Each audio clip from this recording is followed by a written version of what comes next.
everyone, and welcome to this edition of our internet broadcast, The Quest for Prometheus. I am Chris Pilatos. And I'm Justina Wozniak.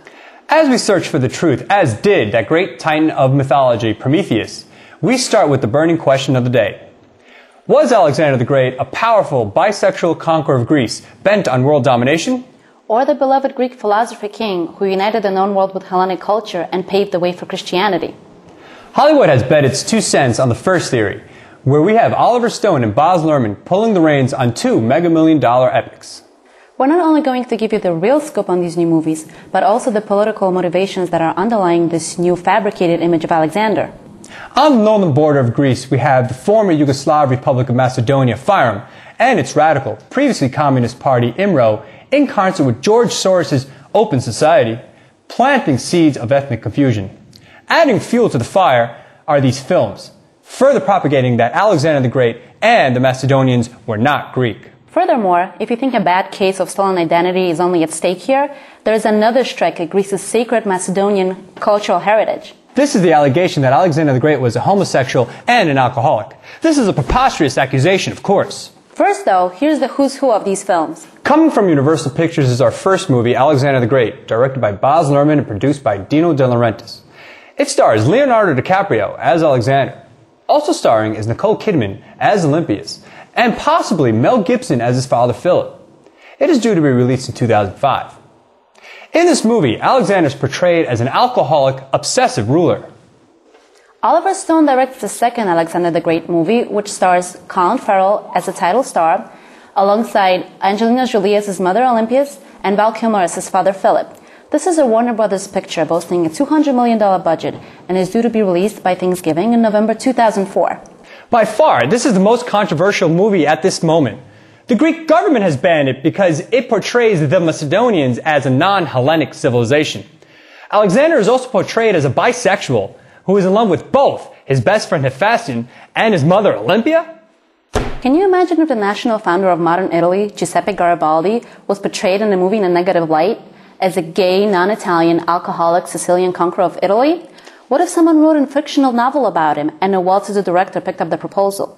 Now that would sound like an offensive and ludicrous idea to the people of Italy and their history, right? Well, Stone bases his movie on a fictional novel, a trilogy of books about Alexander the Great written by Mary Renaud, who, as she herself states, takes many liberties with her history. Hellenes everywhere should be alarmed about these movies, as the following quotes further illustrate.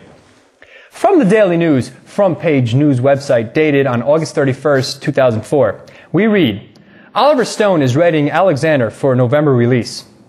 The movie stars Colin Farrell as Alexander the Great, one of the most powerful bisexuals in history, and Jared Leto will play his lover, childhood friend, Hephaestion. Also from the Internet Movie Database website, we read, this film will concentrate on those 8 years of battles, as well as his relationship with his boyhood friend and battlemate, Hephaestion. Our trusted oracle, Apollon, will now enlighten us from the original sources, which can also be found on our website. Apollon, what was Alexander's view on homosexuality? When Philoxenus, the leader on the seaboard forces, wrote to Alexander that there was a young boy in Ionia whose beauty has yet to be seen, and asking Alexander in the letter if he would want the boy to be sent over, Alexander responded in a strict manner. You are the most hideous and malign of all men. Have you ever seen me involved in such dirty work that you found the urge to flatter me with such hedonistic business? That would be from Plutarch's On the Luck and Virtue of Alexander. Thanks. Farewell. Here's also an excerpt from Stone's synopsis where he clearly separates Alexander from his Hellenic roots. Alexander led his virtually invincible Greek and Macedonian armies through 22,000 miles of sieges and conquests in just 8 years. We must protest Oliver Stone's movie and show the world that we are proud of our heritage. Macedonian history is part of a continuous link of Hellenic history from antiquity straight through today. We'll let the famous rock band Iron Maiden, who wrote a great epic about Alexander the Great in their 1986 album Somewhere in Time, answer the question of the day. Hellenism he spread far and wide, the Macedonian learned mind. Their culture was a Western way of life. He paved the way for Christianity. Now they knew their sources better than Mr. Stone. They sure did.